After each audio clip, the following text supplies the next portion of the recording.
on this important health advisory, an important story. Today, the Gauteng Department of Health will be vaccinating eligible girls from the ages of 9 to 15 with the Human Papillomavirus, which is the HPV vaccine. It is aimed at protecting girls from cervical cancer right across the province. So the campaign will run until the 7th of November. Let's find out more from the Acting Director for Maternal Neonatal Child Health, Nutrition, Youth and Integrated School Health Program. That's quite a long title at the Gauteng Department of Health, Marousi Mzondi. Marousi, good morning. Thank you for your time. I really do appreciate it. Before we get into the campaign itself and all it seeks to do, I think an important starting point would be to just share with the public what the HPV virus actually is and that link to cervical cancer. Okay, good morning to you and all the listeners. As mentioned, my name is Marousi Mzondi.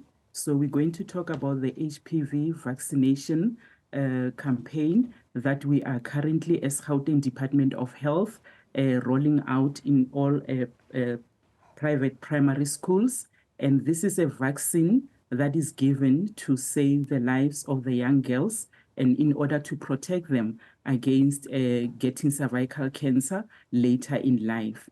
And it's important that before they are vaccinated, the parents have signed the consent form for them.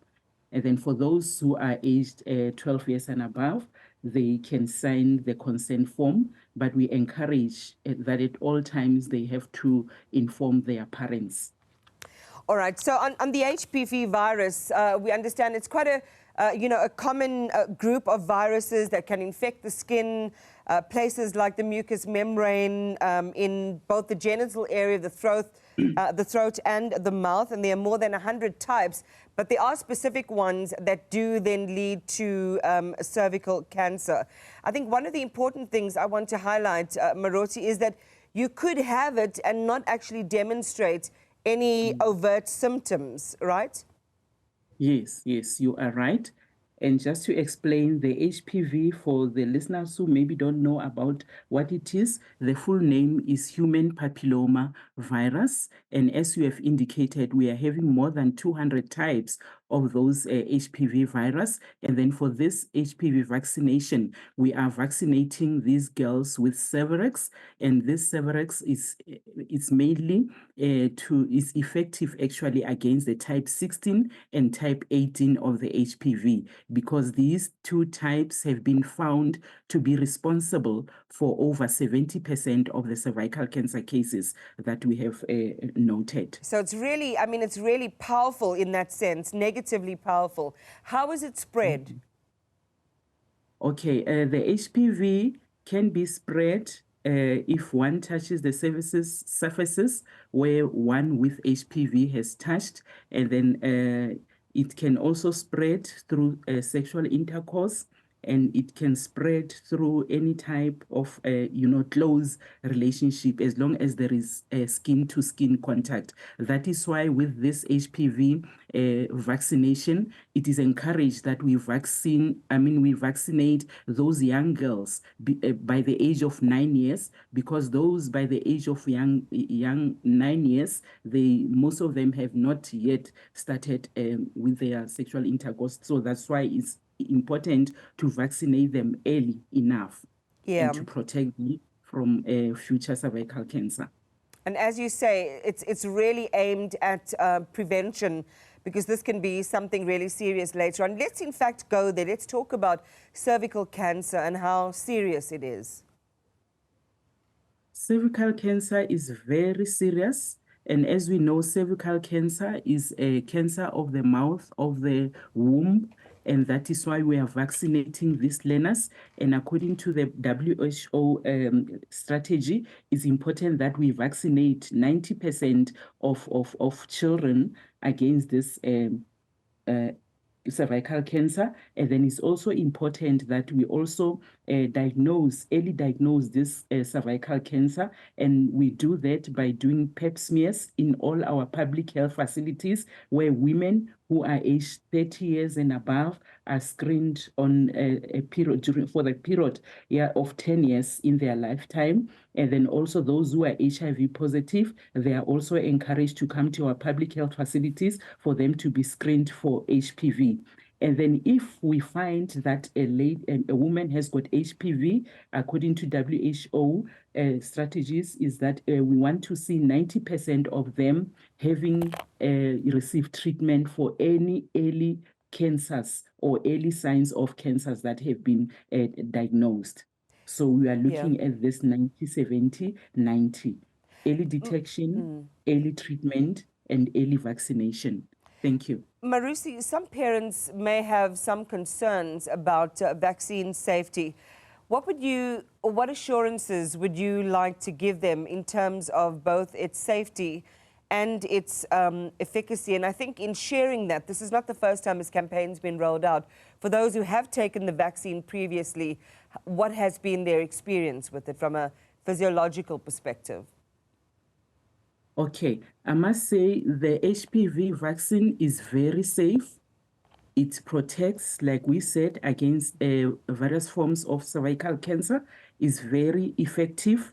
And we are encouraging parents not to be afraid to sign the consent forms, because if a consent form is not signed, we won't be able to vaccinate your child. So think for your child, sign the consent form, because it's very safe. We know there are some of the anti-vaxxers or people that are against this vaccination. We are not forcing their children to be vaccinated, but we are encouraging that they agree, they give permission through signing of consent form for their children to be vaccinated. Let's stay with the consent issue, because there's a challenge. You know, sometimes there have been challenges raised, and given now that girls older than 12 don't need parental consent in order to be vaccinated, how are you managing that with parents? And have you found that allowing girls older than 12 to take this vaccine of their own accord has improved the uptake?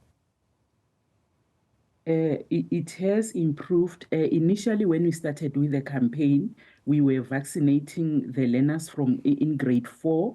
And we found that most of the learners in grade 4 have not yet turned 9 years old. So because we are vaccinating learners from 9 years old, we moved in 3 years ago to start vaccinating at grade 5. So when we are in grade 5, most of the learners in grade 5 have already, reached 9 years and above. And then also, we don't only vaccinate those that are in grade 5, but we also vaccinate those that are outstanding, those that might have been left out in the previous campaign because of being underaged or because of being ill at the age of being vaccinated, or because of, other reasons. So like now when we're visiting the schools, we'll also be looking for those that are outstanding from the other grade 6 and grade 7. But so let's go back very to effective. let's go back to the consent issue, because we've seen programs, be severely impacted by the controversy around consent. I mean, a parent says, even if my child is older than 12, I have the right to know what's going into their body, and I have the right to be included in this process, given that the child is not an adult. How do you build consensus? How do you bring parents around the table or caregivers around the table so that there is informed and collaborative consent? Okay, we are doing that by educating the parents about the importance of signing consent form. We are having school health nurses in all our Gauteng districts, and those school health nurses have also access to address learners during the parents' meeting, where they explain about the importance of being vaccinated.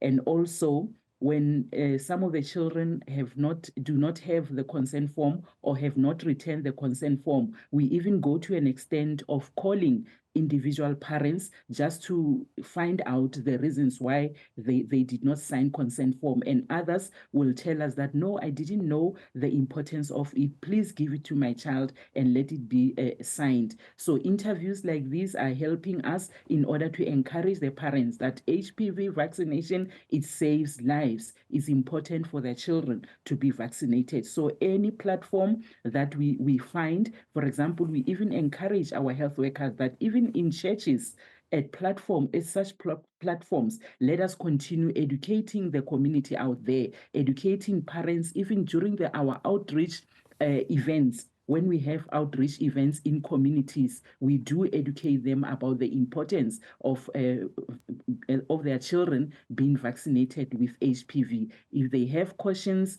they are able to answer. Our communication unit is also assisting us in, sending messages through different various media platforms so that the parents can be able to know the importance of this vaccination campaign. At times, there are WhatsApp messages or even the videos that we are sending for parents to understand. Educators are also involved and they are very supportive, some of them to also educate the parents about the importance of being vaccinated with this HPV. Marousi Mzondi, thank you very much for your time this morning. Appreciate you.